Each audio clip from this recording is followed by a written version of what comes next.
తూచ తప్పకుండా పాటించి మనకందరికీ కూడా 120 గ్రంథాలను అనుగ్రహించినటువంటి వేదాంత దేశికుల వంటి ఆచార్యులు మనకు దొరుకుతున్నారు, ఎక్కడ దొరకరు. అటువంటి ఆచార్య సార్వభౌముల పరంపరల్లో మనమందరూ వచ్చా అంటే మన యొక్క సౌభాగ్యం. ఈ జన్మ ధన్యమైనది. నరత్వం దుర్లభంలోకే విద్యా తత్ర సుదుర్లభ కవిత్వం దుర్లభం తత్ర అని ఒక మహాకవి చెప్పాడండి. అదే ప్రకారం దేశిక సంప్రదాయంలో జన్మను పొందడం అనేది మన యొక్క సౌభాగ్య విశేషం, మన యొక్క పూర్వజన్మ సుకృతం కూడా. మీరందరూ కూడా ఎప్పుడు దీన్ని గుర్తుంచుకోవాలి. అది మాత్రం కాదు, వాస్తవంగా చూస్తే మనం పొగుడుకోకూడదు, స్వకుచమర్దనం కాకూడదు. అందువల్ల ఇతరులు పొగడాలి. ప్రతిపాద వెంకట అన్నన్ స్వామి వారు ఎలా పొగిడారండి? సప్తతి రత్నమాలిక అనేటువంటి స్తోత్రంలో ఒక్క విషయం గుర్తుపెట్టుకోవాలి. మనకందరికీ కూడా ఏం కావాలంటే శరణాగతి కావాలి. ముఖ్యంగా ఆ శరణాగతి ద్వారా భగవంతుని పొందాలి, మోక్షాన్ని పొందాలి. ఆ మోక్షాన్ని పొందాలంటే ఆచార్య అనుగ్రహం ఉండాలి. ఆచార్య అనుగ్రహం లేకుండా మోక్షం అనేది భగవంతుడు కూడా ఇవ్వలేడు.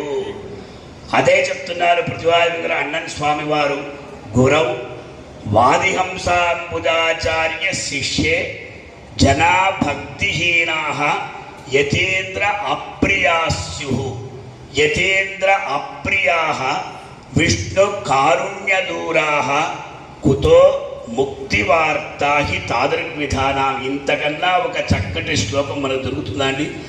వాదిహంసాంబుచారుల శిష్యుడైనటువంటి వాదిహంసాంబుజ జనాభక్తిహీన, ఎవరైతే వేదాంత దేశికుల వారి యందు ఎవరికైతే భక్తి లేదో వారు రామానుజుల వారి యొక్క ఆ ప్రేమకు దూరం అవుతారు. ఎవరైతే రామానుజుల వారి యొక్క అనురాగానికి దూరం అవుతారో వాళ్ళని భగవంతుడు కూడా తన దగ్గర చేర్చడు. అంటే రామానుజుల వేరు, దేశికుల వారు వేరా అండి? ఒక్కసారి మనం ఆలోచించాలి. ఆ ప్రకారంగా అనూచానంగా వస్తున్నటువంటి అత్యద్భుతమైనటువంటి సంప్రదాయం ఇది. ఇటువంటి సంప్రదాయం ఇంతకుముందు పెద్దవాళ్ళు చెప్పారు, ఇది కేవలం కర్ణాటక దేశ వేదాంత దేశీయ సేవా సమితి కాదండి. ఇది లోకం. దేశ విదేశాలలో కూడా దేశిక శబ్దోచ్చారణం లేకుండా ఎవ్వరూ లేరండి. ఎక్కడైనా పోటీ ఒక్క శ్లోకమైనా ఉంటుంది. మాకు ఆంధ్రదేశంలో ఉంటున్నాం. ఆంధ్రదేశంలో ఉన్నటువంటి వాళ్ళందరూ కూడా దేశికుల వారి స్తోత్రాన్ని, హయగ్రీవ స్తోత్రాన్ని చెప్పకుండా ఎవరు లేరు. అందరూ దేశిక.